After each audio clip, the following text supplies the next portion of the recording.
Live is brought to you by Arby's.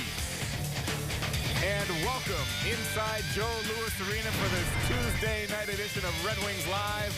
I'm Trevor Thompson alongside Darren Elliott here at Joe Louis Arena as the Red Wings get set to entertain the Carolina Hurricanes. This will be the third meeting between these two teams, the third and final meeting of the season. Darren, they split the first two games. The Wings come into this game after 3 games out west in Western Canada. What's your expectation after that 3-game swing for early on here tonight especially? Well, Trev, you know, typically when you come home after an extended road trip, you're a little flat, you're a little sluggish. But I'm most curious to see how the team can carry over what they seem to have found in the third period in Vancouver. And we'll see how that plays itself out later on tonight. Now, we all know a day without Chris Osgood is like a day without sunshine. He's with us here tonight. He's down in the Zamboni area. Ozzy, what are your expectations for this third and final tilt between the Canes and the Wings? A little bit of what you saw in Vancouver in the third period. Really, you've seen the best of this team against Tampa Bay, Toronto, and the worst at periods of time against Vancouver and Calgary and Edmonton. So they've kind of been up and down. You want to see more consistency, does Jeff Blashill. You want to see more 50-50 puck battles won by this team. That's what makes them successful. Less turnovers in their own zone. It's okay to put it off the glass and flip it out and have some speed. Put that puck into space and let the forwards take over from there.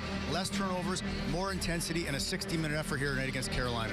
And I guess, Ozzy, that's not the effort that they saw over the first 2 periods in Vancouver. And Darren, certainly that third period in overtime, we saw a different Red Wing team. What changed that third period? We're going to show you it had about to do with first shift, forechecking, and foreshadowing. It had to do with the turnovers that Ozzy mentioned. Here's the first shift in the first period. Turnover by the Red Wings. Great chance on Peter Mrazek. Here's the first shift of the second period. Turnover by the Red Wings in the neutral zone. Pressure by the Canucks again. But here's the third period. Who gets the turnover? The Wings get the neutral ice turnover and get pressure on the goal. And then from there, it's off to the races. Absolutely. 15 defensive zone turnovers the first 2 periods of Vancouver. That's far too many. Let's be honest. If it wasn't for Mrazek, they would have been down 5-0 after the first 2 periods in this hockey game with no chance in the third. Third period, they came out. They started winning some battles. They started winning more draws and putting pucks to the net. They got rewarded for it. But they don't want to win in that manner, does Jeff Blashill and the Red Wings. They want a 60-minute effort here against Carolina, starting at the puck drop tonight. They were rewarded in that game with the extra point in overtime, but now the challenge for these guys is maintaining that momentum in tonight's game. Yeah, 100%. They got to continue playing the same way. And that's just not Zetterberg and Larkin, Tatar, Nyquist. That's everybody. All 4 lines got to start contributing. They got about 50% of the guys going right now. They need everybody going. They're 4-3-1. They don't want to be in that pack of teams that's battling coming last month of the season. They got to start winning some hockey games on a consistent basis, playing good hockey, and win a game where you don't have to rely on your goaltender. Go out and dominate this hockey game tonight. And maintaining that momentum that they picked up in the third period in overtime in Vancouver is what they'll look to do early on tonight. Here's what they had to say looking forward. Yeah, we just need to get skating, do the things that we do well. We got away from that a bit on the beginning of the road trip. And, if we're first skating, making simple plays, and playing good D, we should be all right. I think, picking up where we left off, skating and making plays and getting the puck from our zone to their zone and keep it there. And, getting shots and goals will come. So I think just playing hard and playing the right way. I think we all know that the first 2 periods are unacceptable. Some of the little spans of play we had out there on the road is kind of unacceptable. So I think we just needed to play like we did there in the third and be consistent and kind of not try to wait for someone else to pick us up. And fortunately, we had Z there to kind of start it for us. But I think now we got to expect that from every guy. Here's your reminder to stay tuned for the Red Wings Player of the Game. We'll select that post-game here on Red Wings Live. It's brought to you by McDonald's. Don't forget to stop by for all your breakfast favorites. They're now being served all day long. So far this season, the Wings and the Canes have split their first 2 meetings, but Carolina's had the upper hand as far as carrying the play is concerned. We'll have a closer look at what to expect tonight. It's coming your way next from Joe Louis Arena right here on Fox Sports Detroit Plus.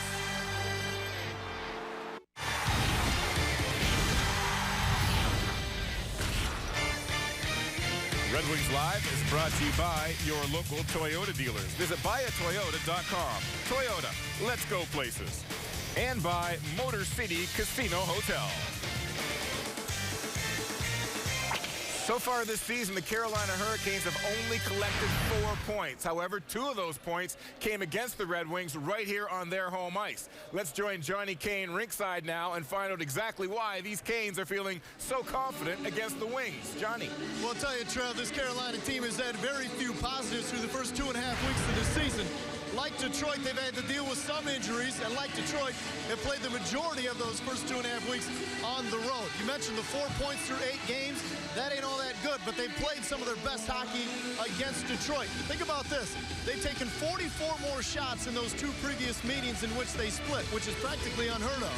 And I talked to head coach Bill Peters and the Hurricanes about the positives they take from that heading into tonight's matchup.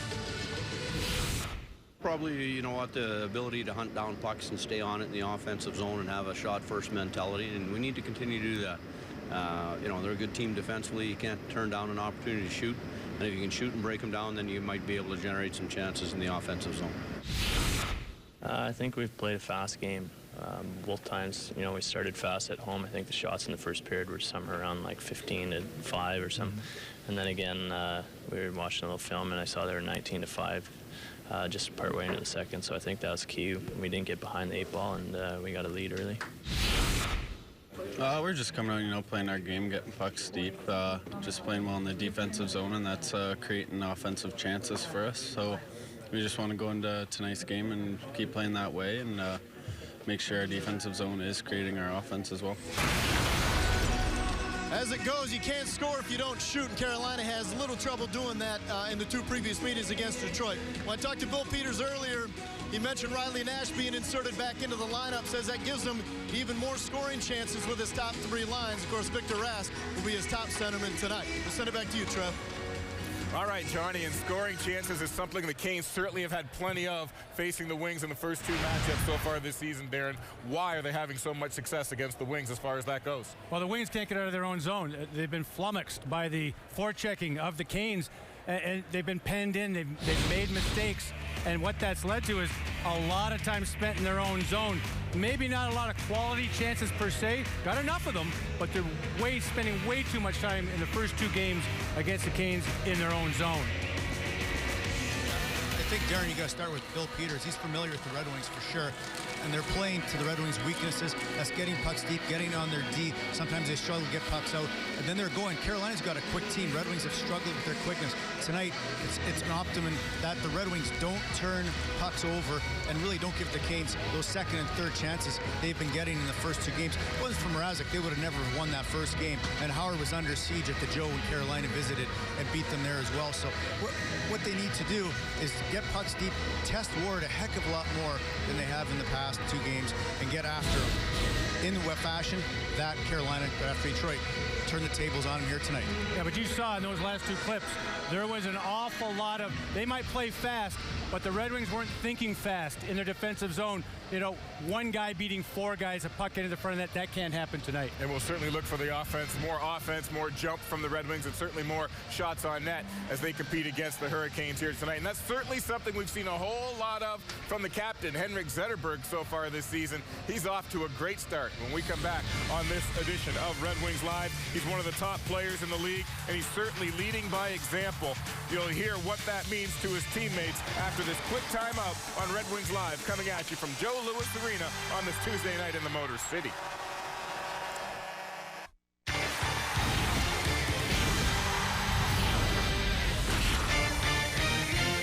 This look around the league is brought to you by Comcast Xfinity, and the Montreal Canadiens are set to make a little history with a win tonight.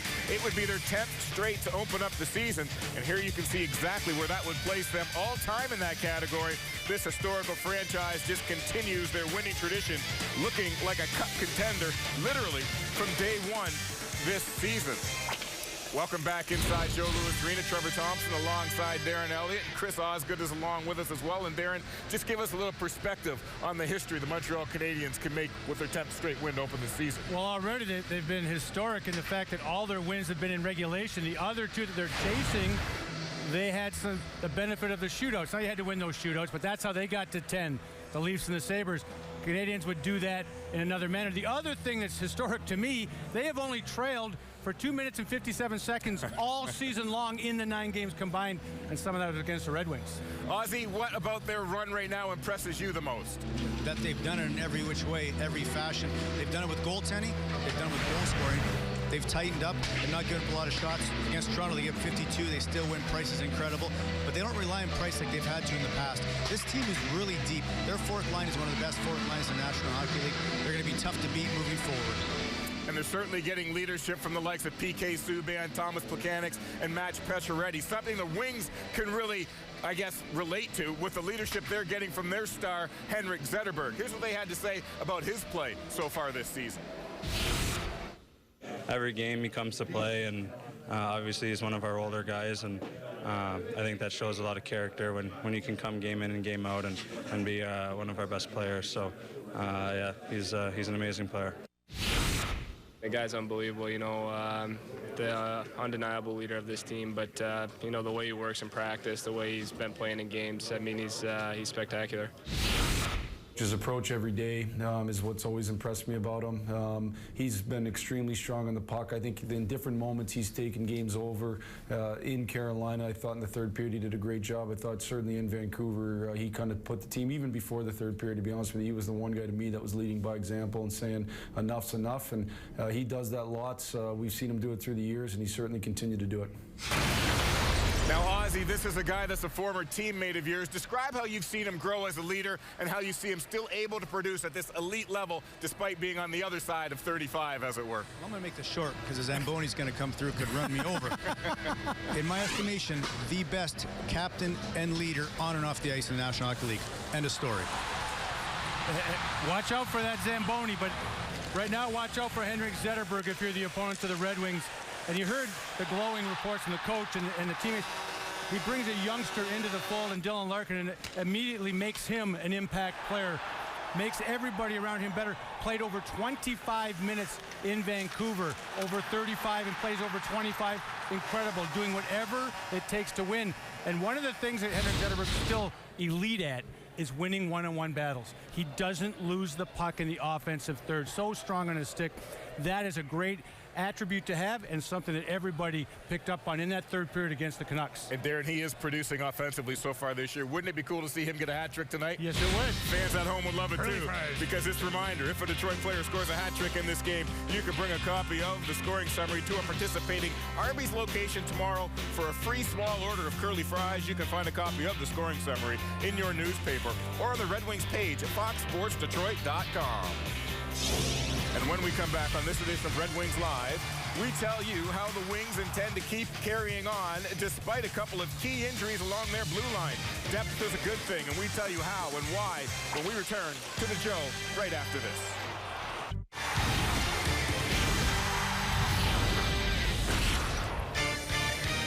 Red Wings Live is brought to you by Priority Health, Michigan's healthier approach to healthcare. And visit your Detroit area Honda dealers today or go to DetroitHondaDealers.com. Welcome back inside Joe Louis Arena. Trevor Thompson with you on this edition of Red Wings Live. And so far, the Red Wings have been bitten by the injury bug of late. They've lost Mike Green and Kyle Quincy for an undetermined amount of time along their blue line. But now this is where they get to show off their strength of their organizational depth. And Ozzy, that's a department where this team has an embarrassment of riches, especially along that blue line. Yeah, absolutely. And this is the strength of the Red Wings, is their farm system. They're very deep, especially on defense. I mean, Marchenko comes up, flies across the country of Canada, gets in late in the afternoon, and plays fabulous. This is a 2-2 game. Takes a huge hit in the corner to get this puck out. Don't underestimate this play at this time of the game that Marchenko makes. And enable the Red Wings that are able to call up a player like this, don't miss a beat when they do lose guys out of their lineup on defense. We've heard of a bunch of names for a long time, and prospects turn into assets. And right now, that's what we're looking at. They have the depth in Grand Rapids. These guys are vying for time at this level. And you take a look at guys that we've heard of before. We even put Brian Lashoff on there because he has the most experience, and you know what kind of player you're getting if you needed that kind of player. Nick Jensen, they love him. He hasn't been here yet as a National Hockey Leaguer. Sproul's only played one game, but he leads the team with 5 points down in Grand Rapids. Ouellette has 25 games over the last couple of years. So these guys have been kind of brought in slowly, but they might be counted on more as the season moves along. And Darren, these guys have some experience, like you said. How much does that pay off when they get to come back up and get another opportunity in an injury situation or what have you? You feel much more comfortable each and every recall. And the play that Ozzy talked about, Marchenko takes a hit to make a play. That's something that maybe he wouldn't have done or had the speed to get to the puck or knew where to go with it instinctively. So it really helps that you've already been here before. When you get your name called again, you're ready to step in the lineup. Ozzy, what's your thought on that? And don't underestimate Brian Lashoff, who's great. He won a Calder Cup with the Griffins in the AHL, but he's familiar with these Red Wing fans will know him. He's put in some great minutes, some solid minutes, and important minutes for the Red Wing team over the years. This could be a guy that we could see at some point this season as well. Yeah, certainly. Marchenko, Ouellette, these guys have had some NHL experience, and so has Peter Mrazek. That certainly paid off this year, and the same could be said as he continues to gain a ton of experience based on the success he had last year. But it's another aspect of his game that is helping set him apart this season. We'll talk more in depth about that with Darren and Ozzy next on Red Wings Live.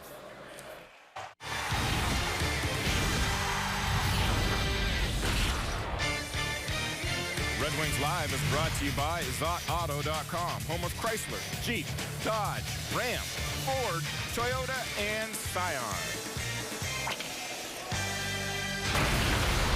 What he does for us is he makes the game so much simpler. It's having like another D-man back there. It's like 3 of us. So when he makes a great outlet pass, we're out. And that's kind of something that's amazing. And he loves it. He can't wait for that puck to come down to him where he can ship it up like that. And how do you feel about it? You know, he's been real good. In that 3-on-3, it gives you, when there's a rush one way, there's usually a chance going back the other way, especially if your goalie can get it in the forward's hands right away. Now, that one was a little bit even beyond because he sent it about 150 feet. But just the idea of getting it and moving it back up right away, the counterattack in the 3-on-3 is critical. Back on the set with Darren Elliott, I'm Trevor Thompson, as we continue to talk more about Peter Mrazek and his ability to play the puck.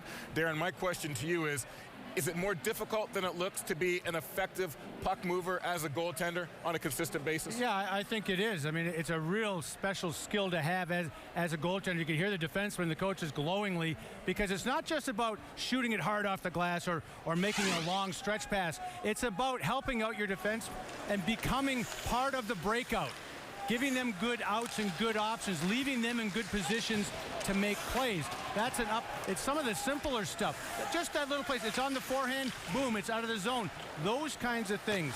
A lot of goaltenders can shoot it hard and pass it a long ways, but they can't make the reads on the reverses and those kinds of things. And this, every goalie in the NHL can shoot it off the boards that length to the far blue line, but not very many want that opportunity, read and recognize the situation, and make a play that leads to a game-winning goal. So that, Darren, says something to me about his confidence in coming out to play the puck in all those different situations you just showed. Yeah, and a lot of guys that are good handling the puck, it helps build their confidence in their overall game. It's part of who they are as goaltenders. And you saw Coach Blashill talking about Mrazek. He couldn't wait for the puck to trickle down to him and get the stick on it and make a play. Just keeps him in the game.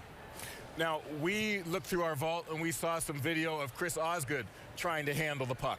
I'm sure you've seen this. What are your thoughts? Break it down for us. My thoughts are Ozzy was an excellent puck handler. But in this instance, look at that recovery save. No butterfly, clicks the heels together like he's going to Kansas and keeps the puck out of the net. Trying to score a goal, hits the oncoming forechecker. Whoop. No goal. Referee with the right call in that situation. But Ozzy was, again, as I talked about, as a puck handler, did real good things in terms of leaving it for his defenseman. Now, the Zamboni cleared him out, so he was probably happy not to watch that little piece of video. Yeah, is he back? But here's what happens when you do it right. Maybe he's jumped back on and can actually see this and take some pride in what we're seeing right here. The guy can score a goal. Hey, in this 3-on-3, he might become a 50-goal scorer shooting the puck like this. Yeah, I don't know if they're going to pull the goalie in many situations like that, but certainly what a thrill to shoot the puck from one end to the other and score a goal in the National Hockey League. Ozzy was trying to do it the other time. It didn't work. This time he almost took his own defenseman's head off. Got the clearance, got the reward. and a celebration from the teammates. Ozzy, take us back to that moment in time. Goalies weren't doing that sort of thing when you did that. Well, I got a helmet on for that because I can't believe I actually made that play. What leg strength to hold the post, though. And the other one, classic. relief. I actually told Draper I was going to score that night. It was actually a complete fluke. I did take a peek, but almost hit the Hall of Famer Nick Lindstrom right in the head. Thank goodness I didn't. But I'm dodging Zambonis, pucks, and shovelers down here. Having a ball down here. I can't wait to get down here again, hopefully. Ozzy, you're looking good. I got to say. Nice. 2 minutes looking so good, real fella. good tonight. Yeah, you do. We're going to have a whole lot more with Chris Osgood and Darren Elliott between periods and during the post-game edition of Red Wings Live right here at the Joe tonight as the Wings take on the Canes for the third and final time this year. Mickey Redmond and Ken Daniels are on the call. Enjoy it, everybody.